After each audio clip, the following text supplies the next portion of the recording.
Hi, இன்றைக்கி நம்ம பார்க்க போகிற கான்டென்ட் என்னென்னா வைட்டல் சைன்ஸ்.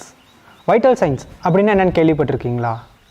அதாவது நீங்கள் ஹாஸ்பிட்டல் போனதும் உங்களுக்கு ஜென்ரலாக ஒரு செக் பண்ணுவாங்க தெரியுமா? Like blood pressure, heart beat, temperature and oxygen level. So இந்த மாதிரி ஜென்ரலான செக் பேர் தான் வைட்டல் சைன்ஸ். இனிமேல் நீங்கள் எப்போ ஹாஸ்பிட்டல் போனாலும் உங்களுக்கு இந்த மாதிரி ஜென்ரலான செக் பண்ணும்போது அந்த டேர்மோட பேர் வைட்டல் சைன்ஸ் அப்படிங்கிறத ஞாபகம் வச்சுக்கோங்க. ஸோ இன்னும் இந்த மாதிரி இன்ட்ரெஸ்டிங்கான கண்டென்ட் நீங்கள் தெரிஞ்சுக்கணுன்னா நம்ம கனவு ஸ்கூல் ஆஃப் இங்கிலீஷ் சேனலை ஃபாலோ பண்ணிக்கோங்க. தேங்க்யூ.